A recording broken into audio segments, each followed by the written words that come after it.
Hi, and welcome to week 14. As we talk about language diversity and differences, our nation is becoming more and more diverse in its use and experiences with other cultures and languages.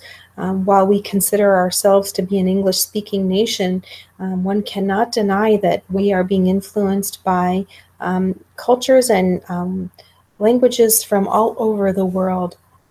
There are even pockets of people of different cultures, different ethnicities, different languages that find themselves in certain regions in large cities where they accumulate because of their shared interests, their shared language, their shared culture. This isn't different, really, when you think about how our nation came into being, even in New York City or in other large cities there. There was Little Italy and Chinatown and Irish communities where people from that nation sort of accumulated together because of their shared interest and their shared understanding of each other. And it's just expanding now. It's expanding to Asian cultures. It's expanding to cultures from the Middle East. It is becoming very common to walk through a large city and hear lots of languages being spoken. The influences those languages have on English is also diverse. So we have to look not only that there are other languages happening, but that those languages and cultures themselves have influences on how we communicate, even in what we consider to be the language of our nation, which is English. Certainly here we live in Arizona, and there's a great portion of our population that speaks Spanish. But we're also seeing, when we talk about bilingual evaluations in terms of speech and language, I think we get hung up on what we think what does that mean? It means, if you're going in to do a bilingual eval, it means that person speaks Spanish, and that's just not so. We see children who are speaking Mandarin and Gujar and French and Romanian and Croatian, and we see so many Syrian dialects and languages influences in our nation now and in our schools. So when we are talking about, if we're just speaking about our nation as a whole, what you'll see is as there are dialects within our language. There's dialects even within English, dialects that might be Asian American or African American English that have social, educational, ethnic, cultural interactions that have happened that have created a linguistically correct rule, either word order or morphology, grammar, linguistic rules that govern these dialects. So they are not wrong, they are correct. Within that dialect itself, those rules hold true across everyone who speaks the dialect. So anyone who speaks the dialect would know whether or not it was being spoken correctly. And these are differences within one national language. You can go to India, and there are many dialects of Indian native languages. You can go to China. There are many dialects of Chinese. And each is governed by its own linguistically correct rules. Someone in class in office hours was asking, well, aren't there also differences in accent? Well, certainly there are differences in accent in dialects, but a dialect is its linguistic rules, the rules that bind the words together, how the words are being used. And certainly within those dialects, you may hear differences in pronunciation. Differences in pronunciation are accents, and those are variations, again, within the same language, not necessarily representative of dialects. So you can have an accent from Minnesota, and you can have an accent from Boston or New York City that does not necessarily represent a dialectal change, but just a pronunciation variation of the word or of words.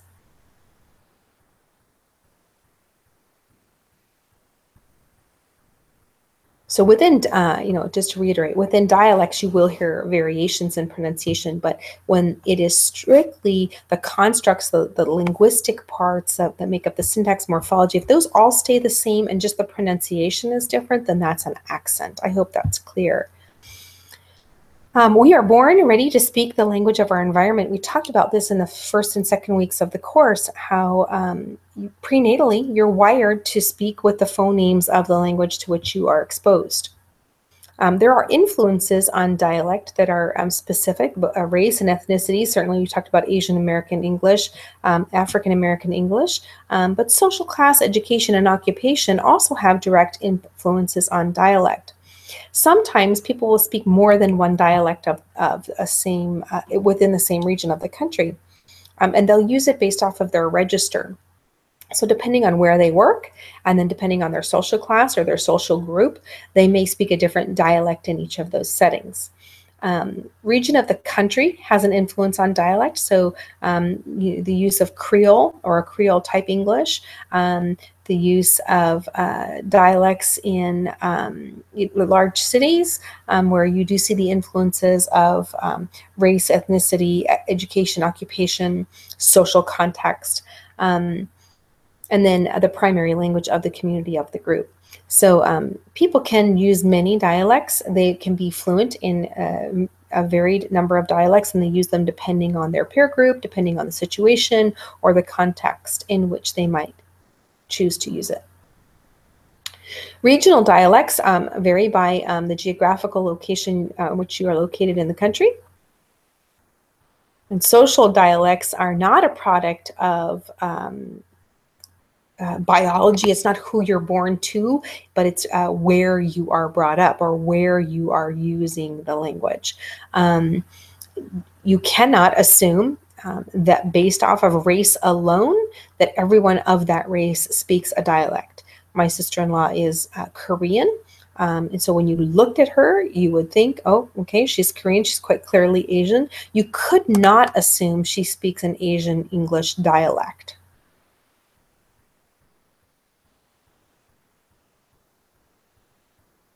So what, I'm going to go back a slide here. Linguistic diversity in the schools or in the field of speech language pathology, we at a school may encounter multitudes of dialects, accents, and children who are experiencing even learning English as their second language. One does not mutually become exclusive of the other. So while I would not work to fix a dialect, I would not work to fix an accent. Those are both perfectly appropriate depending on where you are from and the culture and the society or group that you associate with. Those are age developmentally and situationally appropriate.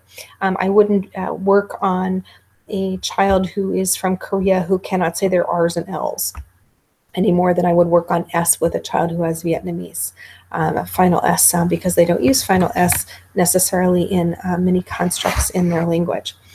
So it just really depends on the child. But that being said, just because a child is speaking another language or has another dialect or ethnicity or region or social class does not exclude them from the possibility of a language difference or a language disorder. So when we say someone is bilingual, what we actually mean is they speak two languages. When it becomes something we have to consider, it becomes complex when we have to look at it to which degree or with what proficiency does the child speak each language. So we talk about L1 and L2, L1 being the primary language, the first language learned, and L2 being the second language learned.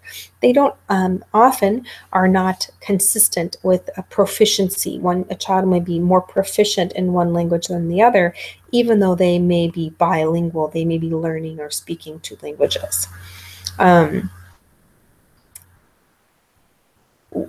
A simultaneous language learner is someone who's learning both languages at the same time. So a child who's being raised and speaking Spanish and English simultaneously, they are what we call a simultaneous language learner. A successive language learner is someone who learns at L1 and then adds L2. So they might learn Spanish or Vietnamese at home, and they are not exposed to English L2 until they come to school. These are English language learners, and we call them ELL often, they have some characteristics of how they learn their L2 language. People ask, well, is it a bad thing? Let's say a child has a language impairment. Should I still continue to speak both languages? Absolutely. There's not an adverse effect on cognitive development simply because the child speaks 2 languages. In fact, there is research to show that children who speak more than 1 language have better higher order and meta-linguistic skills than monolingual children.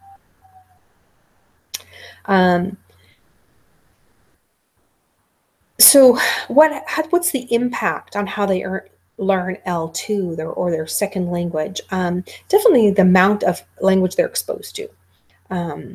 So they're spoken to in Spanish only at home and English only at school.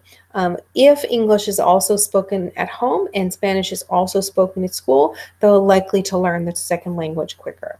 Are they exposed to social events, cultural events that allow them opportunities to use the second language in social contexts? Some homes value the second language, some do not. I happen to know a few people who are Vietnamese who feel very strongly that it is Vietnamese that is spoken in the home, and it is the school's job to teach English, not the home. And that's just how they feel about it. And children do, they manage to learn both languages. The frequency and quality of exposure. So many times I've sat in on meetings and parents will come in and they'll say, oh, no, you know, Johnny, he speak the English good. We speak the English good at home to him. And their own English is not good quality. Therefore, the model they're setting for the L2 is not sufficient or adequate in order to learn the L2 well. But they're not aware typically that their model is poor. It'd be as if I tried to teach my child French. My quality of instruction of French would be very poor. Do I consider myself somebody who can speak French? Yes, but I would not be able to use it in a manner where I would be using the morphology and syntax and word choice, the semantics correctly. Therefore, my model would be poor. Therefore, likely my child's L2 would also be poor.